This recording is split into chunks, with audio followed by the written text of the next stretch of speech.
What would you do if something no bigger than a house cat came charging straight at a lion, and the lion backed away? I know, it sounds like a cartoon. Something you'd laugh at if you saw it in an animated film. But out on the African savanna, this actually happens. More often than you'd think. The animal doing the charging weighs about 14 kilograms on average. It stands barely 30 centimeters tall at the shoulder. And somehow, against all logic, it has built a reputation as one of the most fearless creatures on the entire planet. This is the story of the honey badger, the small, weasel-like animal that picks fights with opponents 10 times its size and, more often than not, walks away. Let me take you to a moment that wildlife researchers actually documented out in the Kalahari Desert. The sun was going down, throwing long shadows across dry grassland. A honey badger was digging around near a termite mound, just doing its thing, tearing through the hard earth with those powerful claws. And then, out of the tall grass, 2 young male lions appeared. Curious, maybe hungry, definitely dangerous. Now, any other animal that size? Gone, immediately. But the honey badger did something that honestly takes a second to process. It turned around, faced the lions directly, raised its tail, puffed up its fur to look bigger, and launched into this rattling, guttural series of growls.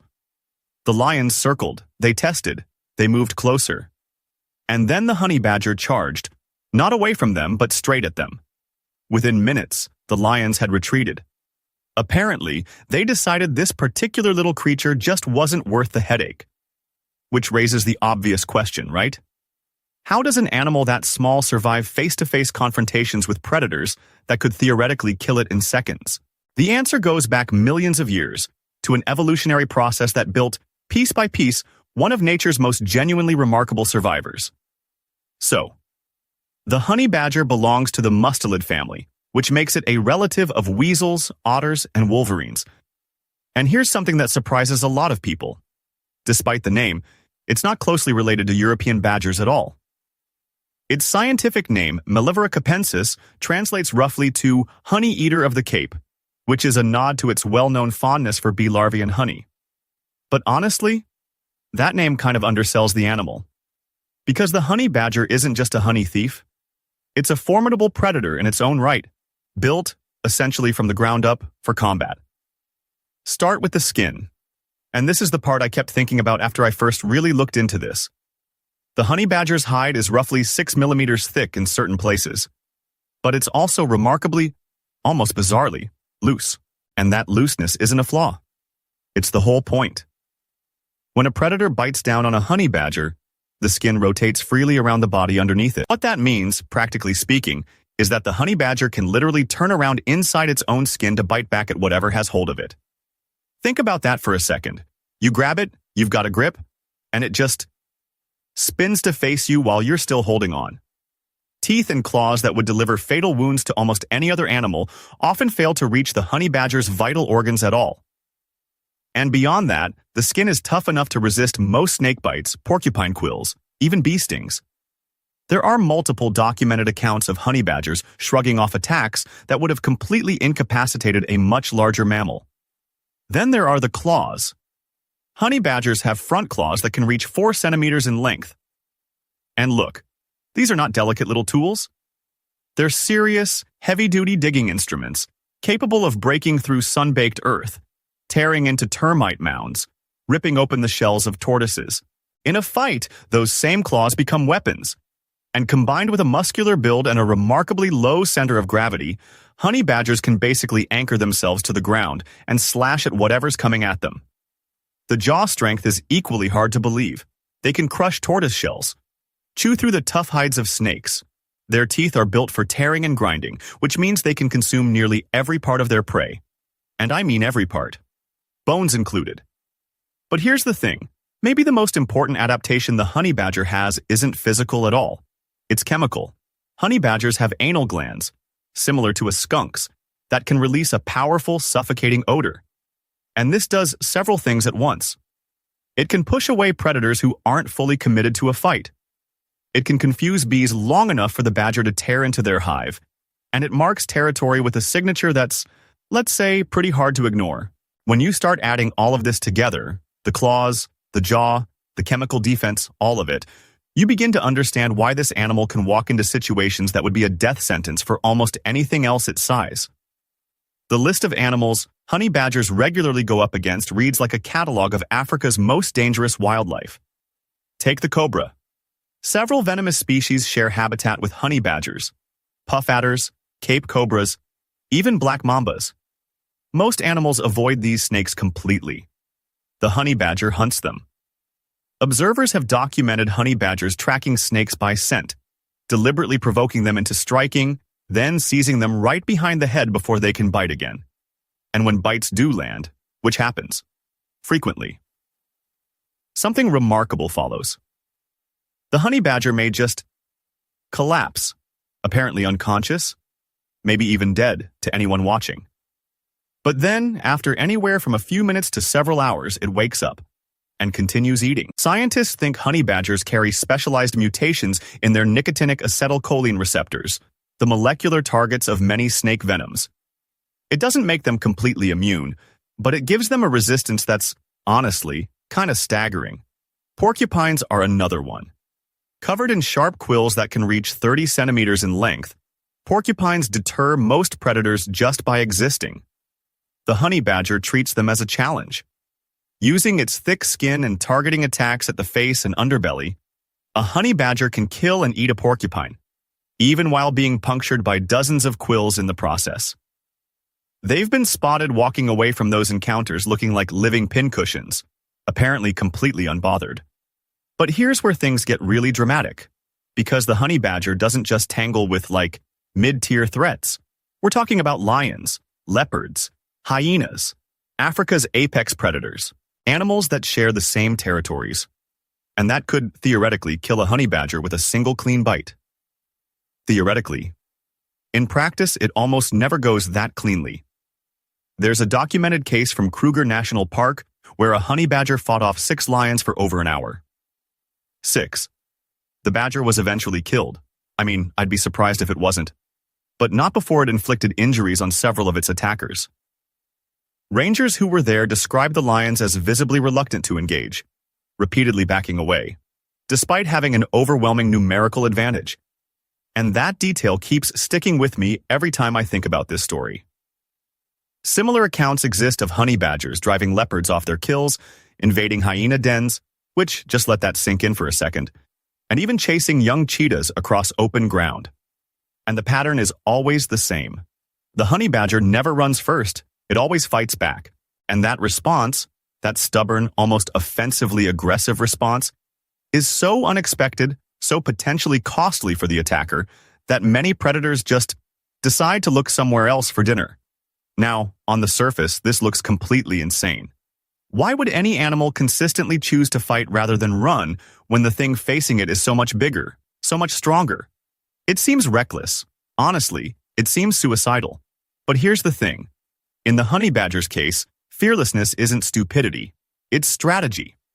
And when you actually think about the ecosystem it lives in, it starts to make a lot of sense. For small animals in the African wilderness, running from a predator is often a death sentence. Lions are faster. Leopards are faster.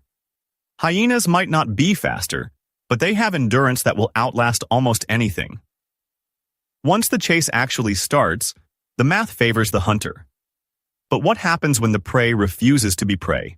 Predators evolve to hunt animals that behave in predictable ways. They expect fear. They expect flight. When something the size of a small dog turns around and charges with what looks like genuine, committed aggression, it breaks the script. Suddenly, the predator has to run a different calculation. Yeah, I could probably kill this thing, but it'll probably get a few good hits in first. And out here, a gash on the face isn't just a gash on the face. Wounds get infected. Infections kill. Risking a serious injury for a 14-kilogram meal is, when you think about it, just bad economics. The honey badger seems to understand this intuitively, though obviously not in any conscious, deliberate way. Its brain is simply wired for aggression, because aggression works. Studies suggest honey badgers may have unusually high thresholds for pain and fear responses. They don't panic in situations where other animals would freeze, flee, or just give up. And that neural wiring, combined with those physical defenses we talked about earlier, creates an animal that responds to threats the way a much larger predator might. When you act like you can win any fight, the odds of actually surviving actually go up, which if you sit with that for a moment is kind of remarkable. Oh, and there's another layer to this, because honey badgers aren't just mindlessly aggressive, they're genuinely intelligent. They're considered among the most cognitively capable animals in the mustelid family, capable of using tools, solving problems, and, this is the interesting part, adapting their tactics based on what they've actually experienced. A honey badger that's successfully driven off a jackal will approach the next jackal differently, with more confidence. One that's raided a beehive before knows, with real precision, exactly how long it can tolerate the stings before it needs to pull back. This isn't random reflexive aggression. It's calibrated risk-taking, refined over a lifetime of fighting. But here's the thing. No animal is truly invincible. And I think it's actually worth sitting with that for a moment. Because the honey badger, despite everything we've just talked about, despite that legendary reputation, it has real limits. It does lose fights. It does die in confrontations with larger predators. And honestly, understanding when and how that happens makes its successes so much more impressive, not less. Take adult male lions. When a fully committed male lion decides it's going to kill a honey badger, and I mean genuinely decided, not just curious, it can absolutely do that. The key word there is determined. Most lion encounters involve young males or females who are testing boundaries, kind of poking at the situation to see what happens.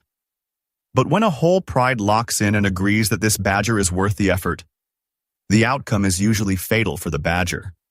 No two ways about it. Similarly, large crocodiles have killed honey badgers near water sources. And in the water, all of those physical advantages just evaporate. It can't anchor itself, can't use its claws effectively, can't escape those crushing jaws. The water is simply not the honey badger's world. And then there are African wild dogs. There are documented cases of honey badgers being overwhelmed by packs of them. Now, a single wild dog poses almost no threat to a healthy honey badger. But 10 of them, working together, sustaining that attack over time? That's a very different challenge. African wild dogs are persistence hunters. They don't give up, and that changes the equation completely. Oh, and the venom resistance, that famous, almost mythical venom resistance, it has limits too. The honey badger can survive bites from many snake species, sure. But repeated envenomation, or a bite from an exceptionally large specimen, can still prove fatal. There are actually reports of honey badgers dying hours after consuming venomous snakes, apparently overwhelmed by accumulated toxins, which, if you think about it, is kind of sobering. But here's what all of those failures actually tell us. They show that the honey badger's strategy works best against predators who aren't fully committed, animals who are testing rather than hunting in earnest. The aggression is a deterrent, a powerful one, but it's not a guarantee. And honestly, there's more. Honey badger populations face real, serious pressure from habitat loss, vehicle strikes, and persecution by farmers who see them as pests. That fearlessness, the same thing that lets them stare down lions, offers absolutely zero protection against rifles or traps. None. So what makes the honey badger so fascinating isn't that it wins every fight. It's that it fights at all. Stay with me, because this is actually the part I kept thinking about. In a world where animals are essentially sorted by size and strength, where the biggest and most powerful creatures sit comfortably at the top of the food chain, the honey badger represents something genuinely different. It proves that physical dimensions aren't destiny. Evolution has produced countless small animals that survive through speed, or camouflage, or just sheer reproductive numbers. They accept their position in the hierarchy and adapt around it. The honey badger took a different path entirely. Instead of avoiding confrontation, it became so unpleasant, so genuinely costly, to fight that confrontation itself became unprofitable for its enemies. That's the strategy. Make every attack not worth it. And here's the thing. That's a genuinely novel way to survive. It requires the right physical equipment, obviously, thick skin, sharp claws, that flexible body, but it also requires the right psychology, The honey badger had to evolve not just the hardware, but the temperament to use it without hesitation against animals that should, by every reasonable measure, terrify it. There's something almost inspiring about that. In a harsh environment where death comes quickly to the weak and the timid, one small animal essentially decided that backing down wasn't an option.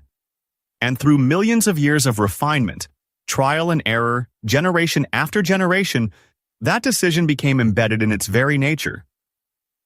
The honey badger doesn't know it's supposed to lose, so it doesn't. And honestly, that might be the most remarkable thing about it. If this kind of story is your thing, and I'm guessing it is since you made it this far, hit subscribe.